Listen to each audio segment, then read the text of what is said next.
A hidden sin to become a rich man or a rich person.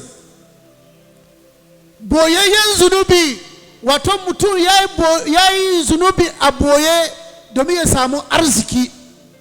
Haka ne? A hidden sin to become a rich or to become rich. Ka je ka yi wani zunubi a boye domin ka samu abun zaman duniya, ka zama mai arziki a duniya, ka zama wanda zai ba ma mutane mamaki.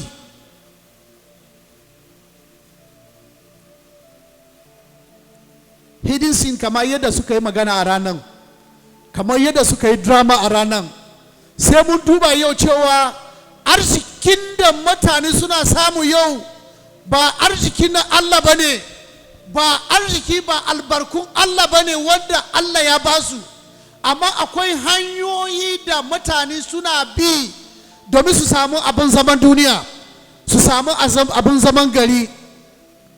For example, yau idan kana kalla kebul na Ghana wanda yau da kullum a cikin kebul da sun bamu ko abin nan, let me call it kebul, wadda muna gani su dramas da sauransu, akwai wuraren da suna yin advertisement, suna ce idan ko kana nan Nigeria ne, ko kana Burkina Faso ne, ko kana America ne, idan kana so ka zama kamar haka, ka zauna a gidanka, ka daily number ka yi magana da su, abinda kana nima zaka yaya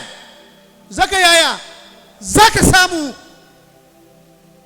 A wannan hanya ne yau mun samu yan yahu, a wannan hanya ne yau mun samu yan cultism, a wannan hanya ne yau mun samu waɗansu sun zama 419, a wannan hanya ne waɗansu sun zama abin da sun iya zama domin su samu abin duniya.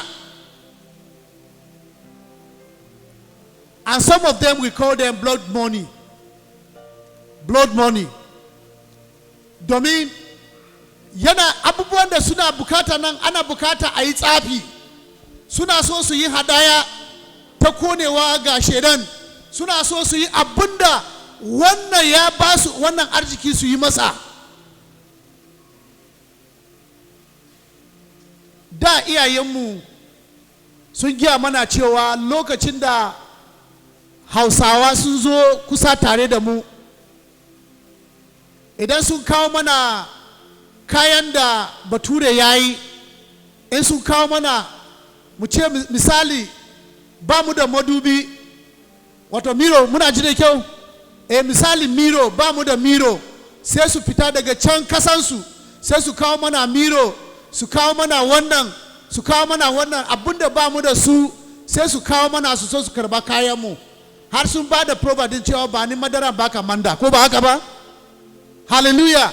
Wato abinda ba mu da su, sai su zo su yi exchange, da abinda muna da su, sai mu ba su, sai su ba mu nasu, mu doka namu mu bayar.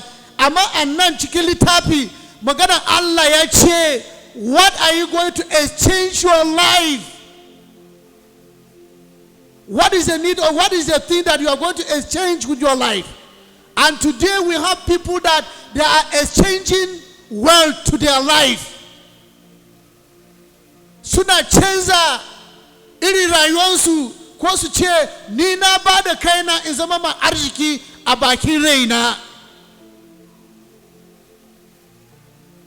Kwanakin baya mun ji labari cewa akwai wani saurayi da yarinya, saurayi ne suna neme junansu, a cikin neman da suna nima sai saurayin nan ya dube yarinyan nan, ya je a cultism a can, ya ce yana so ya zama mai arziki, yana so ya zama babba, sai an ce wane ne ka fi so a ranka, ta ce yarinyan da ina nima na fi sonta, sai a ce ka kawo mana shi. Saurayin nan ya dauka yarinyan nan, ya je ya ba da shi a can shrine nasu, sai duk abin da aka yi mashi alkawari ya samu, amma yarinyan ta mutu saboda soyayyen da suna tare, ba ta sani ba wai wannan mutum yana neman ransa ne. bayan da yarinyar nan ta rasu sun bi iyalin sun kai ma iyalin makodan kudi, sun je sun yi honor yarinyar nan, sun fita a group nasu duka, sun je sun yi masu ta'aziya da kudi mai su yawa. Iyaye sun karba kudi, ba su san cewa kudin dotansu ba ne. Suna gani cewa kamar waɗannan mutane suna kaunansu ne, ashe sun exchanging dotansu da arzikin da aka basu. And do you know, most of in our churches, in our community today, it is what that we have been doing. Yo, abunda a cikin iklishe mu, a cikin wurare kauyukanmu wanda an riga an dade ana yin su, mu ba mu sani ba.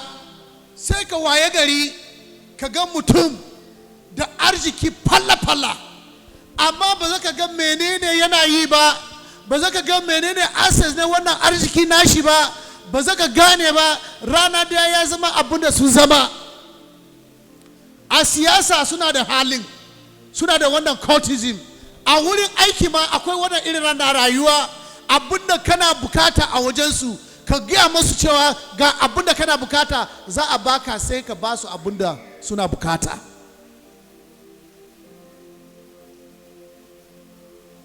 I will not mention the church,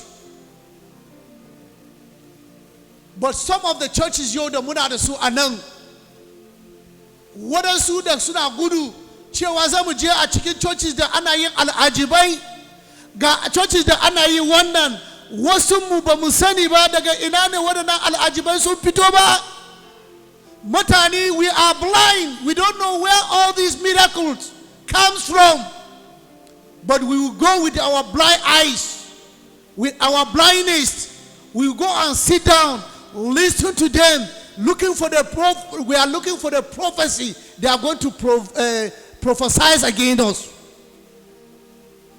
And kuma ba su a prophecy abinda zai bata ka, sai da abinda zai yaya, zai baka cin gaba.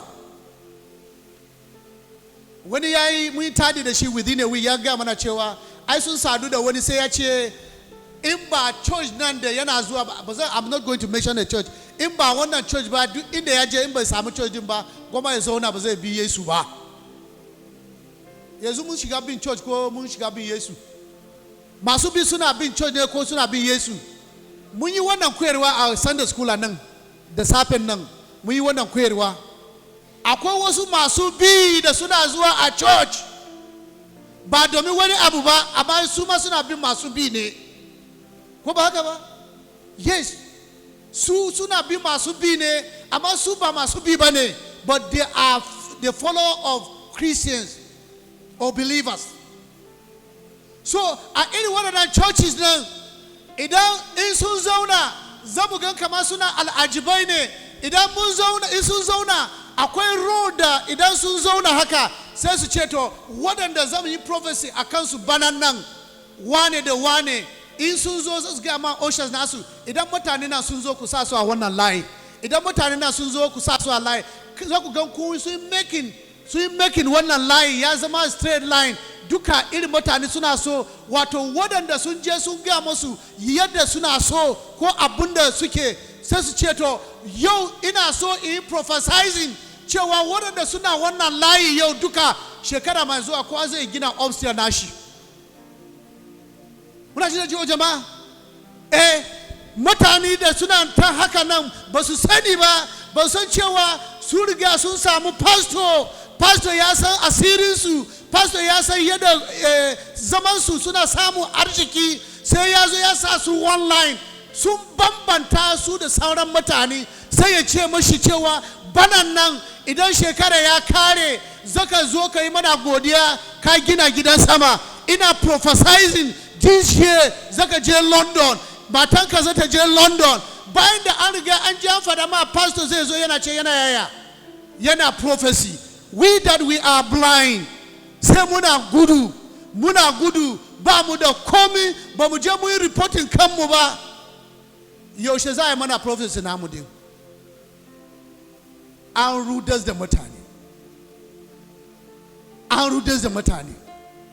Mun yi karatu a cikin Irmiya Sura 11 ne shekarun jiya, that is our Bible studies. An ce ba, mutane ba su yin abin da Ubangijin Allah yake so. Pastoci da firistoci ma sun shiga neman abin duniya, ba su fada abin da Allah ya ce su fada, amma sun shiga fada abin da gumaka suna fada, sai su zo su fada ma mutane. Jama'a, are we together? Muna tare? Now, mutane sun shiga neman abin duniya dubu-dubu, ba su tsoron Allah. Sai mutum ya je ya yi tsafin shi, ya je ya nima kudin banzan shi, ya je ya nima hanyar da bai kamata ba, ba inda zai kai iri wannan kudi sai ya kawo a church. Kai pastor ma da baka san menene ke faruwa ba, sai ka karba kudi ka yaya, ka biya bukata, a yi announcement. Look, many of us, we are blind. We don't know how the world is moving. Sai mu ga abubuwa da suna ta faruwa, amma ba mu san inda ya kamata ba. Shi ya sa duniya yau ta baude, ta zama yadda ta zama. Matthew 24 this morning I read. The disciple went and met Jesus sitting in the mountainside. They asked him, Master, when all these things are going to happen? It was the time that Jesus sat down with them and teach them how this world is going to be. He started teaching them how people are going to become. The life will change and things will become difficult for people. But the time that he's giving them that teaching, he didn't tell them the exact time. So when they go back and sit down, they think about it. Now they come back and meet him and ask him, Master, when all these things are going to happen? Matthew 24 says that, beware, or you be careful, that no one should what? Should deceive you. Kukula. Kakula. Domin kada wani ya zo ya rude ka. Domin annabawan karya za su yaya. Za su bazu ko ina. Waɗanda ba su san maganar Allah ba, su ne za su bazu su ce mu aikakke ne Yesu almasihu ne. Ni wane ne. Ku kula domin akwai su da dama za su bar da mutane kuma da dama. Jama'a, Yesu ya faɗa ma almajiransa wholeheartedly cewa this is what is going to happen. To bari kawo a zamaninmu. Zan doka number guda daya a wurin. That is 20, 26, 27. Ya ce ba, a lokaci in yayi za ku gan ana yunwa da yake da tashi hankali. Abu ya faru ko bai faru ba? Ya faru ai. Amma menene tunaninmu? Are we not reading the Bible? Menene tunaninmu? Za a yi yake, za a yi tashi hankali, a cikin iyali akwai tashi hankali, a cikin masujara Ubangiji akwai tashi hankali, a cikin community akwai tashi hankali, a kasamu akwai tashi hankali, sa'annan an ce za a yi yunwa kwarai. To dan namu ya dan tashi kenan ai. Ba ya dan tashi ne ba? Last year by this time buhu masara yana almost about 70,000-80,000. Haka ne? Yes.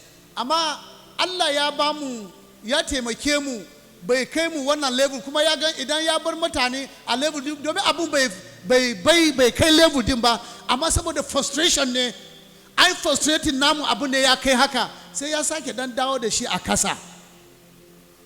Mutane suna dan samu, wasu suna samu 2 square meals suna ci a rana daya. But last year in ka samu so daya maka gode ai. Ko ba haka ba? But do you know what people are doing this year? People relax from farming. Say ai abinci yayi araha bana, ko an yi wa'an shekara mai zuwa wata kila za a sai da shi naira 200. To ka zo na ka jira. Har naira 100 ka samu. Muna ci da kyau?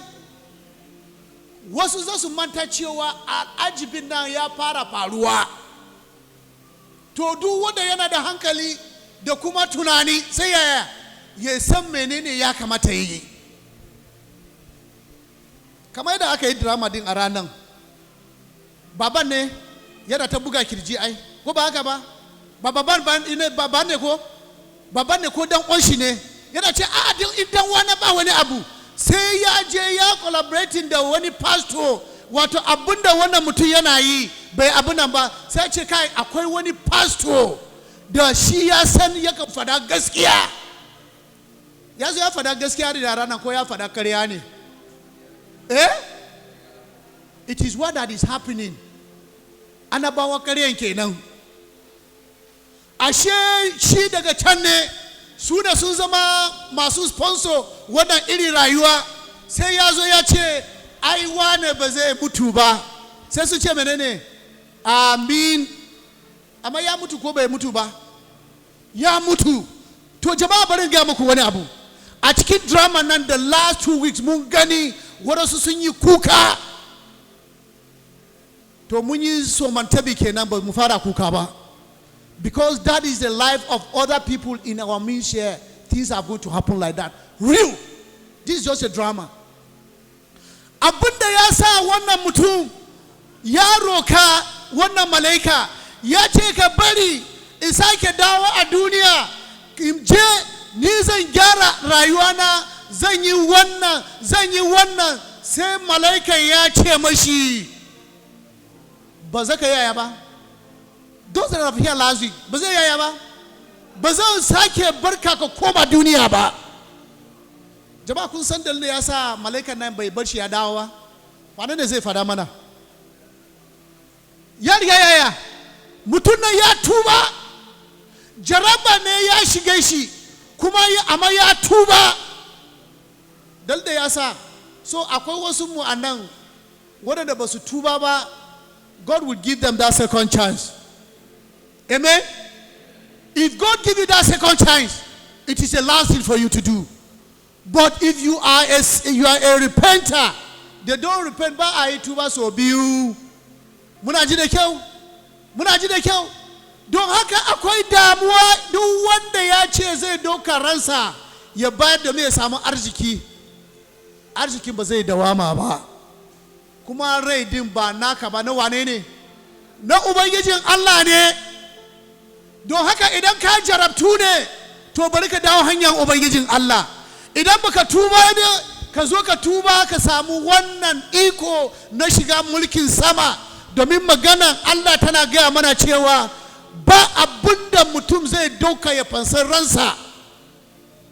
Ba ka da abunda zaka doka ka fansar ranka, because you are not the owner of it.